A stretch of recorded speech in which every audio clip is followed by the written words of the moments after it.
Video-video di channel Wartawan Injil ini hanya bagi orang-orang yang mau berpikiran sehat. Bagi yang tidak mau, skip aja.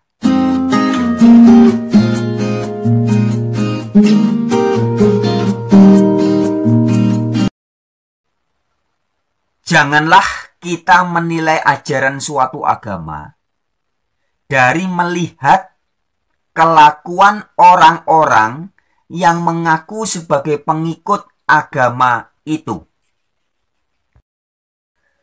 Sebab jika kita menilai sebuah agama dengan cara melihat kelakuan orang-orang yang mengaku pengikut agama itu, nanti cara pikir kita bisa sesat seperti Paul Jang. Ya. Apa yang dilakukan oleh Paul Jang atau cara berpikir otaknya Paul Jang adalah dia menilai ajaran suatu agama dengan cara melihat kelakuan orang-orang yang mengaku sebagai pengikut agama itu. Ini kesalahan fatal yang dilakukan oleh Paul Jang dan juga para pengikutnya atau orang-orang yang sepaham dengan Joseph Paul Jang. Jadi begini sobat-sobatku. Ketika Paul Jang melihat ISIS ya, karena ISIS, huruf I pada organisasi ISIS ya, huruf I pertama itu kan bermakna Islamic. ISIS kan Islamic States, Irak and Syria. Nah, huruf I pertama itu artinya Islamic. Nah, karena ada kata Islam, maka kemudian dengan sangat sembrono, dengan sangat gegabah, orang-orang seperti Paul Jang menafsirkan atau mengartikan bahwa ISIS ini pasti Islam beneran.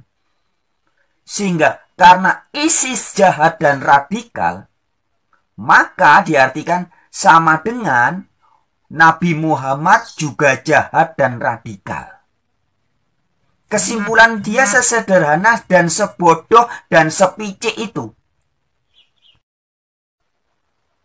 Karena ketika Paul Jang masih kecil ya, banyak orang-orang di kampungnya yang ngaku-ngaku sebagai Islam, kemudian memperkusi Paul Jang, mengejek-ngejek Paul Jang dan keluarganya.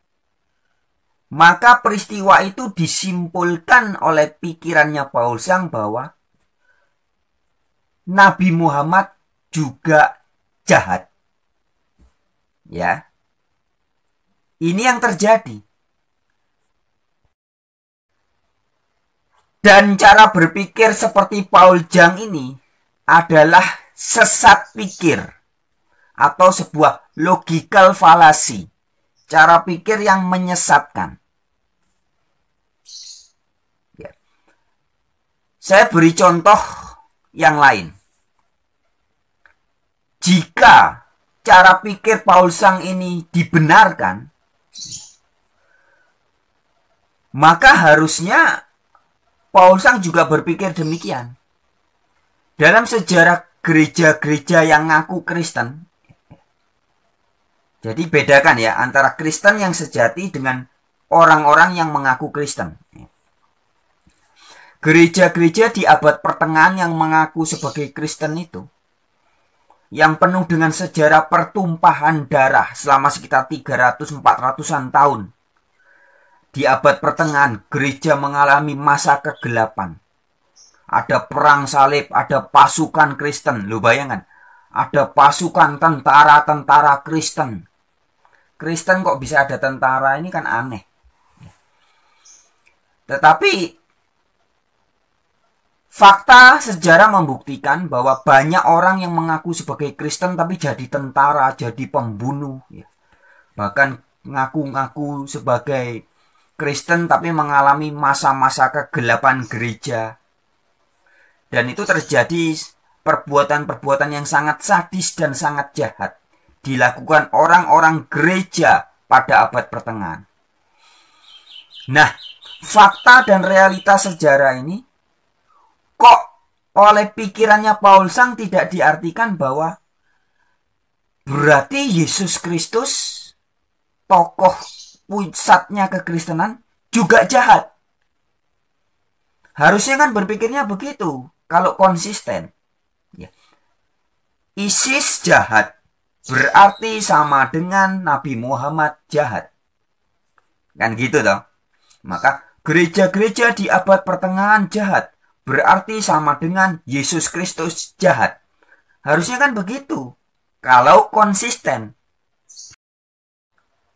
Artinya teman-teman, sobat-sobatku, kita yang waras pikirannya, kita yang meneliti kitab suci dan ajaran Yesus dengan benar, tentu kita tahu jika di abad pertengahan selama ratusan tahun banyak orang-orang yang mengaku pengikut Yesus tapi kemudian membunuh orang, perang, melakukan kejahatan, bukan berarti Yesus mengajarkan begitu. Nah, begitupun kalau pikiran kita waras. Ketika kita melihat kelakuan ISIS dan para teroris-teroris yang ngaku-ngaku sebagai Islam, tentu kita tidak boleh langsung berpikiran bahwa berarti Nabi Muhammad juga jahat. Tidak bisa begitu. Ya. Kalau ada seorang mengaku pengikut Kristen, mengaku pengikut Yesus, bahkan mengaku pendeta Kristen, tapi kemudian memperkosa orang selama belasan tahun, seperti kasus pendeta di Surabaya tahun lalu itu ya, baru terbongkar selama ada seorang pendeta yang ternyata memperkosa selama belasan tahun. Bukan berarti bahwa wah, berarti Yesus juga mengajarkan memperkosa. Bukan. Nah, begitupun jika hari ini banyak orang ngaku ustadz, ngaku cinta Rasul, cinta Nabi Muhammad, tapi kelakuan-kelakuannya jahat, bukan berarti Nabi Muhammad juga jahat. Ini yang harus dipahami. Ya, sobat-sobatku, ingat baik-baik. Jangan menilai atau menyimpulkan suatu ajaran agama hanya sebatas dengan cara melihat kelakuan orang atau organisasi yang mengatasnamakan agama itu. Tetapi pelajari, pahami suatu agama benar-benar dari kitab-kitab sucinya. Pelajari sendiri, jangan gampang percaya apa kata orang.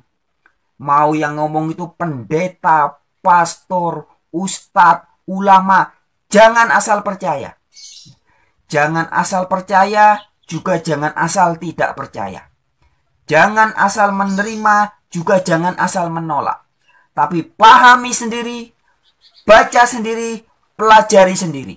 Sehingga kesimpulan tidak prematur. Baik, sekian dari saya pada video singkat kali ini. Wartawan Injil untuk Indonesia.